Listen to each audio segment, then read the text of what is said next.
Alors aujourd'hui, Daf Chaf Aleph, page 21. Nous sommes arrêtés, nous débutons le Hamoud à la 8e ligne, aux 2 points. Amar Rav Yehuda minayin li birkat hamazon le'acharea minatora. Donc Rav Yehuda a posé la question, d'où sait-on que la bracha de birkat hamazon qui se fait après le repas est une mitzvah minatora selon la Torah. Shineemar, comme il est marqué dans le pasuk, ve'achalta ve'savarta ou ve'rachta. Tu mangeras, tu te rassasieras et ensuite tu béniras, tu feras la bracha. Donc ainsi le birkat hamazon. Minayin le birkat Torah lefaneha minatora. Donc d'où sait-on que la bracha que nous devons faire avant l'étude de la Torah est une mitzvah, est une bracha également qui est apportée par la Torah. Shineemar, comme il est marqué dans le pasuk, Kishem Adonai Hekra Havu Godel Lelohenu. Lorsque j'invoquerai le nom d'Akadosh Baruch Hu, d'accord, Havu Godel Lelohenu.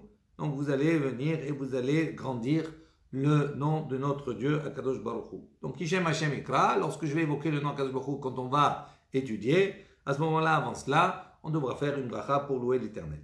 Amar Bi Yohanan, Lamadnu Birkat Torah le'achareha min Birkat Hamazon mikal vachomer. Ou Birkat Hamazon lefaneha min Birkat HaTorah mikal vachomer. Donc, Rabbi Yohanan a enseigné la chose suivante. Lamad, nous apprenons Birkat HaTorah le'achareha, la bracha de la Torah que nous devons faire après l'étude de la Torah. Min Birkat Hamazon, du Birkat Hamazon, que l'on fait donc après le repas, mikal vachomer, par un raisonnement a fortiori. Ou Birkat Hamazon lefaneha, et la bracha du repas que l'on fait avant, Hamotzi lechem min haaretz, min Birkat HaTorah, de la bracha de la Torah que l'on fait avant, mikal vachomer, par également un raisonnement a fortiori. Et on va développer. Birkat HaTorah le'achareha min Birkat Hamazon mikal vachomer. Donc on a dit que la bracha de la Torah que nous devons faire après, donc on la apprend par un raisonnement a fortiori de la bracha du Birkat Hamazon que nous faisons avant, après. Uma Hamazon she'en ta'un lefanav ta'un le'acharav. Il dit de la même manière que le repas ne nécessite pas de bracha avant. Ta'un lefanav, cela nécessite une bracha après minatora. Torah she'teuna lefanea enodin she'teuna le'achareha. Maintenant la Torah qui elle nécessite une bracha avant. Est-ce que donc à plus forte raison qu'elle va nécessiter une bracha après? Ou Birkat Hamazon lefanea min Birkat Torah mikal vachomer. Et on apprend la bracha du repas avant, c'est-à-dire la bracha du motzi, de la bracha de la Torah. Après, avec un enseignement a fortiori, un raisonnement. Uma Torah she'en teuna le'acharea teuna lefanea. La Torah, la bracha de la Torah qui nécessite une bracha, qui nécessite pas de bracha, pardon, après, nécessite une bracha avant. Mazon she'u ta'un le'acharav, en revanche, à plus forte raison, maintenant, un repas qui nécessite une bracha après, enodin she'yeh ta'un lefanav, est-ce qu'elle ne nécessitera pas une bracha avant? Donc par ce raisonnement-là de Rabbi Yohanan, il semblerait vouloir enseigner que la bracha que l'on fait avant le repas et la bracha que l'on fait après l'étude de la Torah serait par raisonnement de Kal Vachomer également des bénédictions de la Torah. Ici, il y a à réfuter cet enseignement de Rabbi Yohanan. Il dit non, on ne peut pas prendre par Kal Vachomer de l'un et de l'autre, parce que chacun a une spécificité qui lui est propre. Il dit pour le mazon, la bracha que l'on fait Sheken Nehene, parce qu'effectivement il a tiré profit du repas. Uma, donc c'est-à-dire du monde matériel. Uma la Torah, il dit en revanche la bracha que l'on fait pour la Torah, Sheken Haye Olam, il dit c'est une bracha, c'est une étude qui va nous apporter la vie éternelle. Le Olam Abba. Donc c'est pas la même chose, on ne peut pas apprendre l'un de l'autre. Ve'od, et également, Tnan, Almazon, Mevarech le'acharav, Ve'no Mevarech lefanav. Également, on a enseigné à propos du Balkeri, on a dit Almazon sur le repas Mevarech le'acharav, qu'on fait la bracha avant, après le repas, en parlant du Birkat Hamazon. Ve'no Mevarech lefanav. Mais en revanche, on ne fait pas la bracha avant. Donc on voit bien d'ici que pourquoi il y a une exigence de faire la bracha après le Birkat Hamazon, que ce soit selon certaines opinions qui disent on émet un R, c'est-à-dire on pense cette bracha, ou bien qu'on la prononce véritablement. Dans tous les cas, c'est parce que le Birkat Hamazon est une mitzvah de la Torah. Mais pourquoi on n'a pas exigé la même chose pour la bracha qui se fait avant le repas? Parce que celle-ci n'est pas considérée comme une mitzvah de la Torah. Tiyufta. Nous sommes restés ici sur une question qui se pose sur Rabbi Yochanan. Amar Rav Yehuda. Ça fait kara kriyat shema, ça fait klokara. Donc Rav Yehuda a enseigné, il a dit ici maintenant on a un doute, est-ce qu'on a lu le kriyat shema ou on l'a pas lu? On ne sait pas. Eno choser vekore. On ne reprend pas, on ne recommence pas la lecture du schéma et on lit. Ça fait qu'Amar Emet Viatziv. En revanche, si on a un doute, est-ce que nous avons lu la bracha qui suit le schéma Emet Viatziv? Ça fait que l'Amar, on a un doute, est-ce qu'on a dit ou est-ce qu'on n'a pas dit? Choser veomer Emet Viatziv. Rav Yehuda, il considère qu'on doit recommencer et on doit dire Emet Viatziv dans le doute. Maïta'ama, quelle est la raison? Kriyat Shema de Rabbanan, Emet Viatziv de Oraita. Donc il dit quelle est la raison pour Rav Yehuda? Il considère que le Kriyat Shema, c'est une mitzvah des Chachamim, c'est une institution des Chachamim, tandis que Emet Viatziv, c'est une institution de la Torah. Pourquoi de la Torah? Parce que dans Emet Viatziv, il est mentionné là-bas Yetziat Misraïm, et on a une mitzvah de la Torah que de rappeler chaque jour la sortie d'Égypte. Métiv Rav Yosef, il objecte, il dit voilà, il est pourtant dit en te couchant et en te levant. Donc on voit que d'après ces deux mots-là, on voit que la mitzvah du Kriyat Shema, chaque jour, 2 fois par jour, c'est une mitzvah de la Torah. Comment toi, tu as dit Rav Yehuda, c'est une mitzvah des Chachamim? Amalé Abaye, Abaye répond, il dit Aou bedivre Torah active. Il dit non, nous on a voulu l'associer à la lecture du schéma, mais en vérité, certains pensent, entre autres Abaye et Rav Yehuda, que en te couchant en te levant, on parle de quoi? Divre Torah. Chaque jour, en te couchant en te levant, tu devras étudier la Torah. Et donc ce pasuk ne s'adresse pas à propos du schéma. Tnan, on a une Mishnah qui nous enseigne. Baal keri meharer belibo, veno mevarech lo lefanea velo leachareha. Ve'al Amazon mevarech leacharav, veno mevarech lefanav. Donc on a une Mishnah qui nous dit Baal keri, donc la personne qui effectivement a été atteinte, touchée d'une sécrétion séminale. Meharer belibo, elle pense en son cœur, veno mevarech, et elle ne prononce pas, elle ne fait pas la bracha. Lo lefanea velo leachareha. Ni avant la lecture du schéma, ni après la lecture du schéma. Donc les brachot qui sont autour. Ça c'est pour le Kriyat Shema. Vers l'Amazon, et pour le repas, mevarech leacharav. Donc on va penser dans son cœur le Birkat Hamazon, la bracha qui se fait après le repas. Veno mevarech lefanav. En revanche, on ne fera pas la bracha qui vient avant le repas. Amotzi lechem min haaretz. Donc sur cet enseignement qu'on a déjà vu, et on réfléchit. Si maintenant on va dire, comme Rav Yehuda l'a dit, que Emet Viatziv c'est Deoraita, c'est une mitzvah de la Torah, Livroch leachareha, on va dire pourquoi on n'a pas dit qu'on doit faire la bracha également après? Maïta ama mevarer, il dit pour quelle raison on fait la bracha? Mishum Yetziat Misraïm, si on va dire parce que là-bas il y a la mitzvah de Yetziat Misraïm, Ha'at karli bekriyat shema. Donc on l'a déjà mentionné dans le Kriyat Shema. Quand on a lu le Kriyat Shema, dans le 3e paragraphe, on mentionne la mitzvah de Yetziat Misraïm. Venemaha velo libahea. Alors on a dit on n'a qu'à dire Emet Viatziv et on ne dit pas le Shema. Parce que de toute façon, dans Emet Viatziv aussi, il y a la mitzvah de Yetziat Misraïm. Et on répond Kriyat Shema Adifa. La lecture du Kriyat Shema est préférable. Dehid batarte. Parce que dans le Shema, il y a les deux. C'est-à-dire il y a non seulement la mitzvah de Yetziat Misraïm, mais également il y a la mitzvah de Mekabel Ol Malchut Shamayim. Et Rabbi Lazar Amar, Rabbi Lazar il a enseigné. Ça fait Kara, Kriyat Shema, ça fait Klokara. Donc si on a un doute, est-ce qu'on a lu le schéma ou on n'a pas lu? Choser Vekore. Rabbi Lazar il dit on doit recommencer et lire le schéma. Choser Vekore, Kriyat Shema. Maintenant ça fait qu'Itpalel, si on a un doute sur la Tfila, sur la Hamida, ça fait que l'Itpalel, est-ce qu'on a prié, est-ce qu'on n'a pas prié? Et non, Choser, on ne recommence pas sa Hamida. On mitpalel et on prie. Rabbi Yochanan Amar, Rabbi Yochanan dit, Ulvai sheitpalel adam kol hayom kullo. Rabbi Yochanan n'est pas d'accord, il dit au contraire, Ulvai, si on pouvait avoir la possibilité de prier, que l'homme puisse prier toute la journée. Donc pour lui, même si on a, à partir du moment où on a sa fête, même sur la tfila, même si c'est pas midoraita, c'est midérabbanan, Mais comme prier, c'est quelque chose, il dit, qui est bien d'une manière générale toute la journée, donc il enseignerait, lui, de son côté, que si on a un safek, on doit recommencer pour la tfila. Ve'amar Rav Yehuda amar Shmuel. Donc Rav Yehuda a dit au nom de Shmuel, Haya omed batefila, si la personne est en train de prier. Veniskar she'it palel, et au milieu de cette fila, il se rappelle qu'il a déjà prié. Il commence à prier mincha, il se rappelle qu'il a déjà prié mincha. Posek, il s'interrompt. Va filou bem sabracha, même au milieu d'une bénédiction.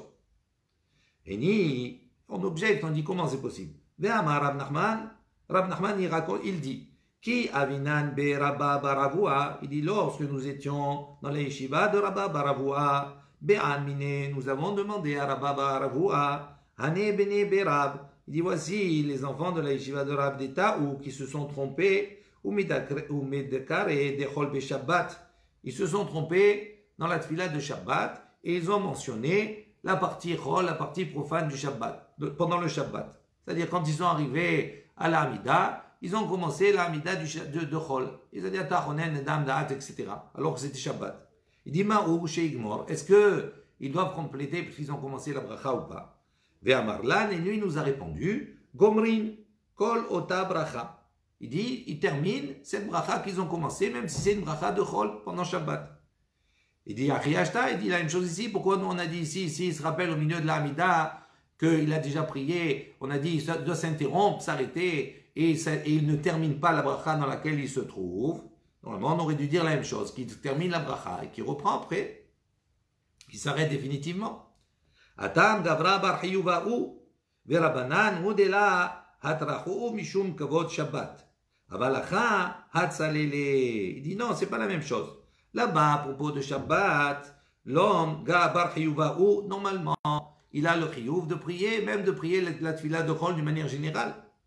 Mais les chachamim, de manière à ne pas fatiguer, d'accord, de ne pas imposer à l'homme une tfila aussi longue pendant Shabbat, à cause du kavod Shabbat, pour ne pas prendre trop de temps, ils ont réduit ces 13 brachot qu'il y a, on va dire, au milieu, à une bracha. Donc, ici, c'est un homme qui a quand même l'obligation de prier. Il ne s'est pas encore acquitté de sa prière. Tandis que dans le cas précédent, il a déjà prié. Donc, à partir du moment où il s'est déjà acquitté de sa prière, il s'arrête au milieu de la bracha et il, définitivement. Donc, ce n'est pas le même cas. Ve'amar Rav Yehuda amar Shmuel. Rav Yehuda dit au nom de Shmuel, il a apporté un deuxième enseignement. Hamid palel v'nichnas li bet ha-Knesset. Si quelqu'un prie, il rentre dans la bet ha-Knesset, ou matzah tzibur shemit palelim, et il trouve déjà là-bas le tzibour qui est en train de prier. Im yachol lechadesh ba davar sheyachazor v'itpalel. Donc s'il peut, donc lui cette personne elle a déjà prié. Elle rentre dans la bet ha-Knesset, elle a fait déjà mincha, elle trouve qu'ils sont en train de faire mincha. D'ici maintenant, il peut lui rajouter et mechadesh mashiou, c'est-à-dire innover dans une nouvelle fila quelque chose qu'il veut demander de nouveau qu'il n'a pas demandé précédemment. À ce moment-là, yachazor v'itpalel. Il devra recommencer à faire une deuxième mincha. Et sinon, s'il n'a pas quelque chose à demander de particulier qu'il n'avait pas demandé précédemment, allez, Hazor Beit Palel. À ce moment-là, il ne recommencera pas à prier. Utsricha, et la Gemara nous dit, on a besoin en vérité de ces deux enseignements. Le premier enseignement de Rav Yehuda au nom de Shmuel, qui nous parle, qui nous dit que si on a déjà prié et qu'on est dans une bracha, on se rappelle qu'on a déjà prié, on doit s'interrompre immédiatement. On ne termine pas la bracha, on ne termine pas. Et le deuxième enseignement ici, c'est que s'il n'a pas quelque chose de nouveau à demander, il ne recommence pas une tfila qu'il a déjà faite. On a besoin de ces deux enseignements. Parce que si on avait apporté que le premier enseignement, on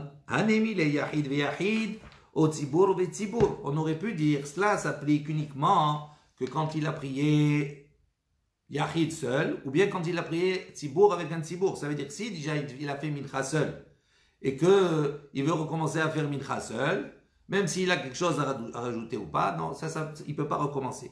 En revanche,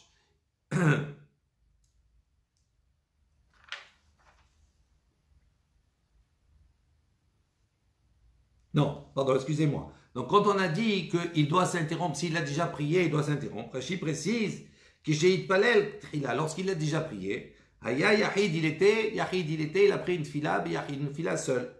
À ce moment-là, il a oublié qu'il a déjà prié Mincha, et il s'est remis à prier seul mincha. À ce moment-là, il doit s'interrompre. Ou bien, il a prié betzibour mincha, par exemple, et il a oublié qu'il a déjà prié mincha. Il a trouvé un autre tzibour, il s'est mis avec eux à prier mincha. À ce moment-là, il s'interrompt. Aval, il dit, yahid le gabé tzibour. Mais si maintenant, il a prié mincha seul, et il l'a trouvé, il est allé à la Beth Knesset, il a trouvé un tzibour qui prie mincha. On aurait pu dire la même chose, on aurait pu penser qu'Eman, dès l'autre salé damé. Il dit, on considère que sa prière n'est pas comme s'il n'a pas prié. Pourquoi? Parce qu'une tfila betzibour et une tfila beyachid, c'est pas la même chose. Donc, Kamash Malan, c'est pour ça que l'enseignement, premier enseignement de Rabbi Yehuda, il est venu pour nous dire, non, à ce moment-là, il ne s'interrompt pas, il continue pas sa tfila. Vei Ashmi'ina Nacha, ici, on avait uniquement le deuxième enseignement. Mishum Delo Athilba. On a dit dans le deuxième enseignement, il ne recommence pas une tfila que s'il a quelque chose de nouveau à demander. Donc il dit, on aurait pu dire Delo Athilba dans le cas où il n'a pas commencé. Aval Atam de Athilba. Mais si là-bas il a déjà commencé la tfila, et malo, et à ce moment-là, on va dire non, il n'a pas besoin de s'interrompre. C'est pour ça que le premier enseignement est venu, pour nous dire dans ce cas-là, puisqu'il a déjà prié, il doit s'interrompre. Donc les deux enseignements sont complémentaires l'un et l'autre.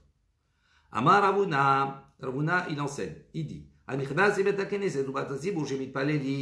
donc si quelqu'un rentre dans la Beth Knesset et il trouve le tzibour qui est en train de prier,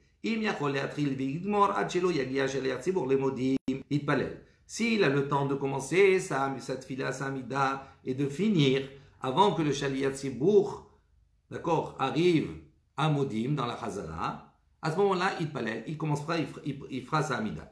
Veimlav, et s'il n'a pas le temps, Palel. S'il n'a pas le temps d'arriver, de finir sa amida avant que le Shaliyat Tzibour commence Modim, à ce moment-là, il ne commencera pas sa amida. Il attendra et après il fera sa amida. Rabbi Yoshua ben Levi Amar, im yachol le'atchil ve'ligmor ad shelo yagia Shaliyat Tzibour likdusha yitpalel ve'im lav al yitpalel. Donc tandis que Rabbi Yoshua ben Levi dit, ça dépend. S'il a le temps de commencer sa amida et de la finir avant que le Shaliyat Tzibour arrive à la kedusha, à ce moment-là, il pourra commencer sa amida. Sinon, il devra attendre de faire la kedusha et après il commencera sa amida. Les maïka miflegé, en quoi ils sont en marloquette les deux? Mor savar yahid omer kedusha ou mor savar en yahid omer kedusha. L'un pense que le yahid, ça veut dire quand on fait la tfila belachach à voix basse, l'un pense qu'on doit dire également la kedusha dans sa amida. Et l'autre dit non, le yahid il ne peut pas dire la kedusha. La kedusha elle ne se fait que pour la chazara quand il y a tout le tzibour. C'est là l'objet de leur marloquette, de leur discussion. Vechen amar Ravada bar Ha'ava. La même chose. Ravada bar Ha'ava a dit, Minaïn shen yahid omer kedusha. D'où sait-on qu'un yahid, quand on prie seul, hein, on parle de la tfila, belachach à voix basse, on ne doit pas dire de kedusha. Chez Nehemar, comme c'est marqué, venikdashti betor bene Israël.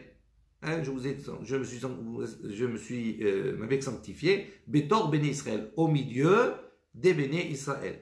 Ça veut dire au milieu des bene Israël. Kol davar shebakdusha lo yeh pachot mi'asara. Donc d'ici on apprend que tout objet qui est lié à la Kedusha, on trouve là ici la Kedusha, Kadosh, Kadosh, Kadosh, ne peut être lu s'il n'y a pas 10 personnes. Pachot mi'asara. Maï mashma, d'où on apprend cela du pasuk, Minikdashti betor bene Israël. Détané, Ravanai, Ahoua de Rabbi Hiya bar Abba. Donc Ravanai, qui était le frère de Rabbi Hiya bar Abba, enseigné. Hatia, Tortor. Il fait ce qu'on appelle une Xerashava, une analogie entre deux termes. Le mot tor qui veut dire à l'intérieur et tor. Ici, Tivacha, c'est écrit ici, Venikdashti betor bene Israël. On voit ici qu'on va sanctifier Akadosh Baruch Hu betor au milieu des bene Israël. Urtivatam, et à propos des Meragelim, c'est marqué Badlou mitor ha'eda azot. Écartez-vous, séparez-vous de cette aida, du milieu de cette assemblée. Et là-bas, comme on sait que Caleb, Ben Yefune et Yoshua bin Nun, eux, n'ont pas participé à Dibat Ra'ach el Meragelim, donc il restait 10 Meragelim, 10 explorateurs. Et là-bas, on a dit Tor Aida Azot. Il dit Mal Alan Asara, Afkan Asara. De la même manière que là-bas, Tor exprime 10. Donc ici, Venikdashi Betor Ben Israël, c'est-à-dire à partir de quand on peut sanctifier le nom d'Akadosh Baruch Hu, à partir du moment où on est 10. Vedeko le Alma. En revanche, tout le monde est d'accord. Mihat. D'accord, deux pensées, misafé, mifsak, lo pasik. En revanche, tout le monde est d'accord pour dire que si on a déjà commencé la Hamida, et qu'à ce moment-là on entend la Gdusha, on ne s'interrompt pas. Ibayale, où on a posé la question, Ma ou les Hafsik, les Yehe Shemu Hagadol Mevorach. Est-ce qu'on doit s'interrompre dans l'Amida lorsqu'on entend pour répondre Yehe Shemu Hagadol Mevorach? Qui a Rabdimi Amar Biyuda. Donc lorsque Rabdimi est venu, il a dit au nom de Rabbi Yehuda, Rabbi Shimon, il faut lire de Rabbi Shimon ben Lakish, Talmideh de Rabbi Yohanan, qui étaient les élèves de Rabbi Yohanan. Amré, on a dit là-bas, l'école, la kol, en mapsikin, chutz min yehe shemu hagadol mevorach. Dans tous les cas, quand on est dans l'Amida, on ne s'interrompt pas pour toute chose, à l'exception de yehe shemu hagadol mevorach. Shafilu osek b'maaseh merkava, il dit que même si on est occupé par le maaseh, l'événement du char céleste, posek velet el chetak vate, on doit s'interrompre. Velet el chetak vate, la halakha n'est pas comme lui. Rabbi Yehuda Omer, Mevarech lifnehem ul acharem. Donc on revient à la Mishnah, on a dit que Rabbi Yehuda il avait enseigné, il avait dit, concernant le Baal Keri, celui qui a eu une sécrétion séminale, qu'il doit faire la bracha avant eux et après eux. C'est-à-dire que ce soit avant le Kriyat Shema, les brachot qui est avant et après, ou que ce soit avant le mazon, avant le repas, la bracha avant et après, même s'il est Baal Keri, il doit faire les brachot. Les mêmes radé kasava Rabbi Yehuda, Baal Keri mutach b'divrei Torah. Est-ce qu'on peut dire ici que quoi? Donc on déduit que Rabbi Yehuda, il considère qu'un Baal Keri, mutar b'divrei Torah, il est permis pour lui de parole de Torah. Puisque apparemment il a dit Mevarer, c'est pas à penser, c'est dire véritablement avec sa bouche, prononcer. Il dit, est-ce qu'on peut dire comme ça de l'opinion de Rabbi Yehuda? Veha Amar, Rabbi Yoshua ben Levi. Voilà, Rabbi Yoshua ben Levi l'a enseigné, il a dit, Minaïn Baal Keri she'asur b'divrei Torah. D'où sait-on que pour un Baal Keri, il lui est interdit de prononcer les paroles de Torah? Shneimar, comme c'est marqué dans les psukim, ve'oda'atam levanecha v'livnei vanecha. Tu les enseigneras, tu les feras connaître à tes enfants et aux enfants de tes enfants. Donc ça veut dire qu'on parle ici de la transmission de la Torah, de l'étude de la Torah. Et on a juste à poser après un passouk qui dit Yom Asher Amadeta, le jour où tu t'es tenu debout. On parle là-bas de Matan Torah, le Har Chorev. Dimal et Alan Baal Kerian Asurin, de la même manière qu'on a vu que pour le Matan Torah, sur le Har Chorev, sur le Mont Sinaï, tous ceux qui étaient Baal Karian, qui avaient une sécrétion séminale, c'était interdit, puisque Akash Baruch Hu a prévu, ils devaient se séparer de leur femme durant 3 jours avant. Donc on voit que Baal Keri, c'était Assour qui participe à ça. Afkan, il dit la même chose ici, Baal Karian Assourin. Donc on voit ici que quoi, pour l'étude de la Torah, ceux qui sont Baal Keri, ils n'ont pas le droit d'étudier et de prononcer. Veritema, si tu vas dire maintenant Rabbi Yehuda, Lodarish Muchim, si tu vas rétorquer et dire que Rabbi Yehuda, il ne tient pas compte de cet enseignement-là, de cette déduction. Pourquoi? Parce qu'il ne pratique pas, il n'utilise pas le principe qu'on appelle smuchim, c'est-à-dire juste la position des sujets. Il dit, si tu vas dire comme ça, voici que Rabbi Yosef a enseigné. Il dit, même selon tous ceux qui ne sont pas darish, qui n'expliquent pas smuchim dans toute la Torah, malgré qu'ils ne tiennent pas cette opinion-là, ce principe, il y a une chose qui est certaine, que B'Mishneh Torah, dans pour le livre de Dvarim, Darish, ils tiennent compte de la dracha de Smuchim. Et donc les 2 psukim qu'on a évoqués précédemment, c'est dans le Sefer Dvarim. Deha Rabbi Yehuda, il dit voilà Rabbi Yehuda, lo Darish Smuchim, bechol la Torah kula. Ou B'Mishneh Torah, Darish, Rabbi Yehuda, il n'a pas expliqué Smuchim dans toute la Torah. En revanche, il tient ce principe dans le livre de Dvarim. Ou bechol la Torah kula menalan. D'où sait-on que Rabbi Yehuda, il ne tient pas le principe de Smuchim dans toute la Torah, de la Darish. D'Etania, il y a une baraïta qui nous enseigne. Ben Azai, Omer Ben Azai dit, Ne'emar, c'est marqué à propos là-bas de la sorcellerie des sorcières. Mechashefa, lotechaye. Tu ne laisseras pas vivre. Une Mechashefa, une sorcière, ça veut dire elle est condamnée à mort. Ben Ne'emar, Kol Shochavim Be'ema Motumat, également il est mentionné là-bas dans la suite que tout celui qui a une relation avec un animal, Motumat, il sera également condamné à mort. Samcho Inyanlo. Donc on a rapproché les 2 sujets. L'Omar pour nous enseigner. Ma Shochavim Be'emas Beskila. De la même manière qu'il nous a enseigné que celui qui a une relation avec un animal, il est chayav skila, il est condamné à la lapidation. Av mechashefa, donc cette smichut, cette juxtaposition est venue pour nous enseigner que la mechashefa, celle qui est condamnée, qui est jugée et condamnée pour sorcellerie, Namé Biskila sera également condamné à quelle mort? À la Sikila, c'est-à-dire à la lapidation. Amalé Rabbi Yehuda.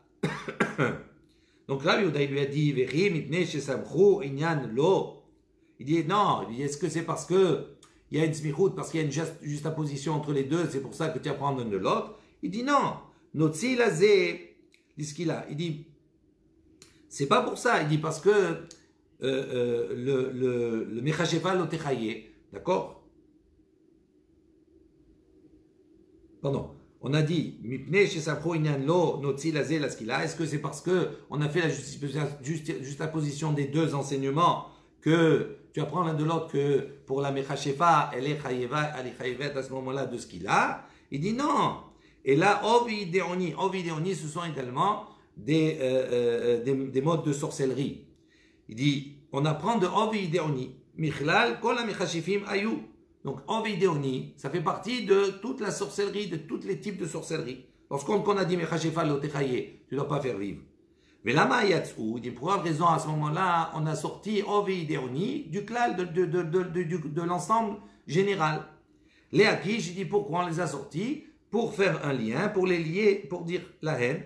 Velomar lecha, pour t'enseigner. Ma ovi deoni biskila, av mechashecha biskila. Pour t'enseigner de la même manière que ovi deoni le chayav biskila, on les condamnés, ils sont condamnés à la lapidation. Donc la même chose, mechashecha biskila, toute sorte de sorcellerie, également biskila, et la mort sera la lapidation. Ça c'est pour montrer que Rabbi Yehuda, il n'est pas d'Oresh, la smicha dans toute la Torah. Ou bien Mishneh Torah, Menalan et Darish. Maintenant, dans Mishneh Torah, dans Dvarim, d'où sait-on que Rabbi Yehuda il tient compte du principe de smicha? Détania, voilà, il y a une baraïta qui dit Rabbi Eliezer, Omer Rabbi Eliezer enseigne, il dit Nose Adam Anusat Aviv ou Mfutat Aviv. Donc, un homme, il peut épouser la femme, pardon, une femme qui a été donc soit forcée par son père, qui a été violée par son père, ou bien qui a été séduite par son père. Donc il y a un principe normalement, un homme, d'accord, un enfant, ici c'est un enfant en tout cas, il n'a pas le droit de se marier avec la femme de son père. Si son père s'est marié avec une femme et que son père décède ou bien il la divorce, à ce moment-là il n'a pas le droit de se marier avec elle.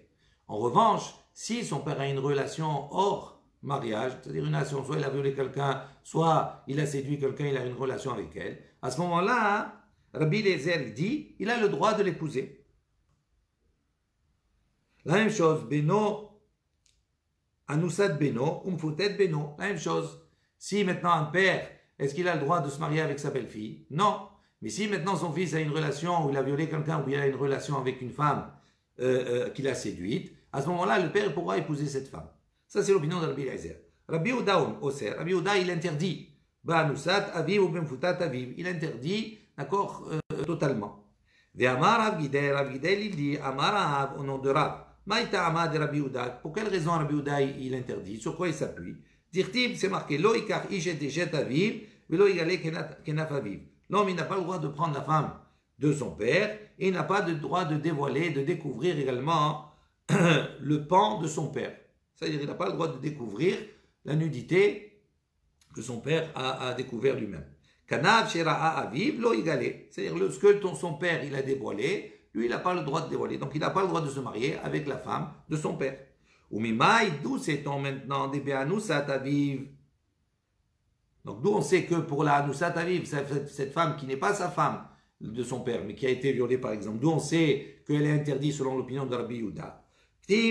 Donc, des samir les, parce que ici on voit que juste après ça est juste à poser le pasuk Venatan aish hashochev ima vegomer. On parle du sujet effectivement de la femme qui a été violée.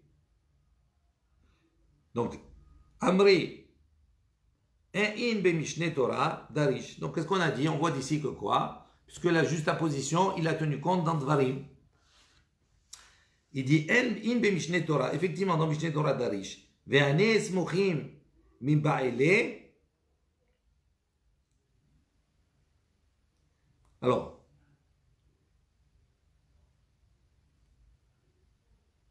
pardon, on rétorque la chose suivante. Donc on a voulu prouver ici que Rabbi Yehuda dans Mishneh Torah, il tient compte de la smicha.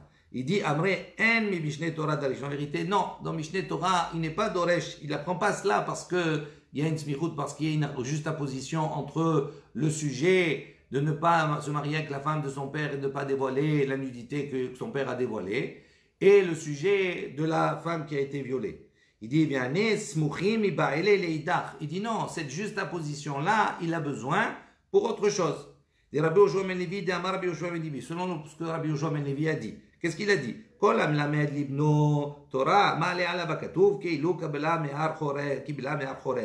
Il dit, tout celui qui enseigne la Torah à son fils, c'est comme s'il a reçu la Torah de Har Chorev du mont Sinaï. Shineemar, comme c'est marqué dans le pasuk, Veodatam levanecha.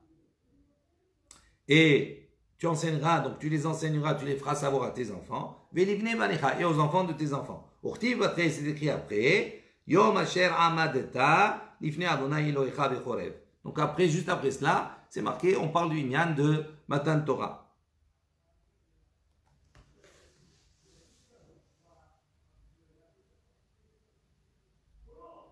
Tnan, on a enseigné. Juste un moment.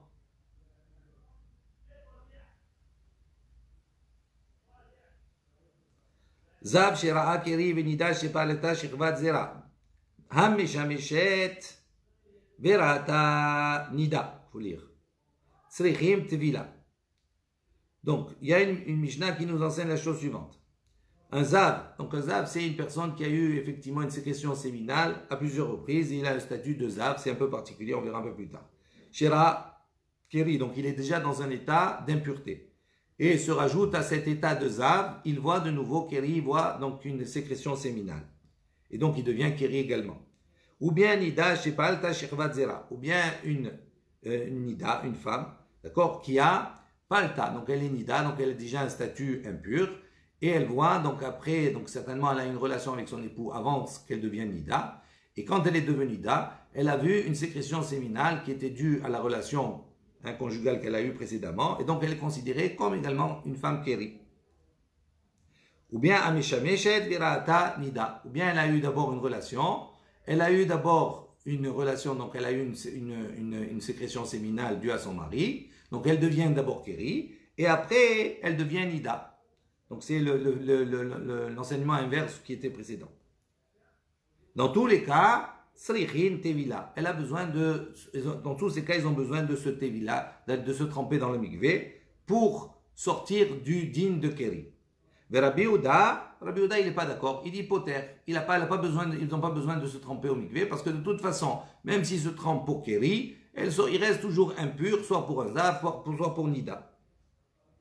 Adkan lopata Rabbi Yehuda, jusqu'ici Rabbi Yehuda a dispensé, et là, Bezav Shera Keri, il dit dans le cas du Zav qui a vu après qu'il était Keri, Demeikara la Bartevilahu, parce que depuis le départ, il n'est pas susceptible d'être la Tevila, le fait de se tremper, ne va rien changer à son statut. Aval Baal Keri Grida, mais on peut déduire que si maintenant il est uniquement que Baal Keri, Mechayev, il sera Chayav. Et donc, nous, on avait vu que Rabbi Yehuda, justement, avait dit qu'il peut lire la bracha avant et après Birkat Hamazon, après le repas et avant et après le schéma. Donc, ça veut sous-entendu qu'il n'a pas besoin de faire Tevila. Donc, il n'est pas khayab. Donc, on voit ici le contraire. Vérité, ici, tu vas me dire, si tu vas me dire non, que même pour Rabbi Yehuda, même s'il est que Baal Keri, il n'a pas besoin de se tremper. Donc, il peut dire la Torah comme ça. Rabbi Yehuda. Vehai, kamiflege. Il dit, mais ici, donc, dans ce cas-là, des kamiflege, il est en machloket. Bezav shera akiri. Pourquoi il est en machloket ici? Simplement pour montrer que le zav shera akiri, un zav qui a vu qu'il est keri. Leodiacha kohan de rabanan. Il dit en vérité, toute son opinion, elle ne vient pas prouver que lui, il pense que le Baal Keri, il a besoin de se tremper. Non, il n'a pas besoin de se tremper. Mais ici, pour montrer la force des Chachamim, que bien qu'il soit déjà impur, qu'il soit Zav, la Tevila ne va rien changer à son statut de Zav. Malgré cela, ils doivent se tremper pour enlever le statut de Keri. Donc si on va répondre comme ça, et Masefa, il dit, voyons, regardons la fin. Ameshameshet Veraat Adam, si maintenant on a dit une femme qui a eu une relation, et donc elle a eu Shirvat Zera, elle a eu une sécrétion séminale due à sa relation. Verata mais après elle est devenue Nida. Tsricha Tevila, on a dit, elle nécessite une Tevila. Leman Katanela, il dit pour quelle raison on a enseigné cela? Il est mal et Rabbanan, si on va dire on enseigne ça pour apporter l'opinion des Chachamim, Pshita, c'est évident. Pourquoi? Ashta ou Mazav Shera Keri, pour les Chachamim, à partir du moment où le Zav qui a vu qu'il était Keri, depuis le début, il n'est pas susceptible de se tromper puisqu'il est Zav. Mais Chaïvé Rabbanan, malgré cela, les Chachamim l'ont obligé, ils l'ont dit tu fais la Tevila pour sortir du Keri. Il dit maintenant une femme qui est devenue Keri et après qui est devenue Dame, qui est devenue Nida. Depuis le départ, avant qu'elle ne soit Nida, elle était susceptible de se tromper pour enlever le Keri. Il dit la Kol Sheken a plus forte raison qu'elle va se tromper. Donc c'est sûr que c'est pas venu pour nous enseigner l'opinion des Chachamim. Cet enseignement-là, on peut le déduire tout simplement par le premier enseignement des Chachamim. Et là, Rabbi Udahi, donc c'est pour nous parler, pour nous apporter l'enseignement de Rabbi Uda. Vedavka Katanela, et c'est uniquement pour nous enseigner. Meshameshet Verata Nida Enatzrichat Vila, pour nous dire, une femme qui a une relation et qui après cette relation a vu qu'elle était Nida, Enatzrichat Vila ne nécessite pas de Tevila. Pourquoi? Aval Baale Keri, mais qu'est-ce que je vais déduire? Que maintenant un Baal Keri, quelqu'un qui a une sécrétion séminale, Gerida, seulement que cela, mais Chayev, il est Chayav de se tromper. Donc on voit ici que pour Rabbi Yehuda aussi, on pourrait déduire qu'il pense que la personne qui est Baal Keri, elle doit se tromper, et donc elle ne pourrait pas lire des paroles de Torah et le Shema, etc. Il dit Lotema mevarer, et là mehar er, il dit non, corrige dans la Mishnah, ne lis pas qu'il peut bénir, et là mehar er, mais il peut penser. Maintenant on pose une question, est-ce que pour Rabbi Yehuda, il y a ce principe de Hir'ur, c'est-à-dire de penser des paroles de Torah ou de penser le Kriyat Shema ou le Birkat Hamazon? Et voici qu'on a enseigné dans une baraïta. Baal Keri shel nomayim litvol, un Baal Keri qui n'a pas d'eau pour se tromper, il n'a pas de migvé. Kore Kriyat Shema, ve'eno mevarech lo lefaneha, ve'lo le'achareha. Donc il lit le Shema, et il ne fait pas la bracha ni avant la lecture du schéma, ni après sa lecture. Ve'ochel pito, et il mange son pain, ou mevarech le'achareha, et il fait la bracha après, Birkat Hamazon. Ve'no mevarech le'fanea, mais il ne fait pas la bracha avant. Aval mehar er bilibo, mais s'il pense dans son cœur, ve'no, uniquement dans le cas où mehar er bilibo, il pense dans son cœur, tout ce qu'on a dit précédemment, ve'no mosi bisfatav, mais il ne doit pas sortir de sa bouche. Ça c'est vrai Rabbi Meir, ça c'est l'opinion de Rabbi Meir. Rabbi Yehuda Omer, ben kar ou ben kar, motzi bisfatav. Donc on voit Rabbi Meir dire qu'est-ce qu'il dit? Dans toutes les situations, comme ça ou comme cela, il doit sortir avec sa bouche. C'est-à-dire, ça veut dire quand on dit il est mevarer vraiment. Alors voilà qu'il est Baal Keri. Si vraiment Rabbi Yehuda il pense que le Baal Keri, il doit penser uniquement les paroles et ne pas les dire, voici un enseignement qui dit le contraire. Amaram Nachman bar Yitzchak, as an Rabbi Yehuda ki ilchot derech eretz. Il dit non, on va voir ici, on va détailler un peu plus loin, on commencera la date demain. Rabbi Yehuda, il parle ici, ces brachot qu'il fait avant, après, etc., il les considère comme des halachot, comme s'il prononçait des paroles de derech eretz. C'est quoi derech eretz? De savoir-vivre. Donc, ce n'est pas considéré comme s'il disait des paroles de Torah. Baruch Adonai Leolam, Amen, ve Amen.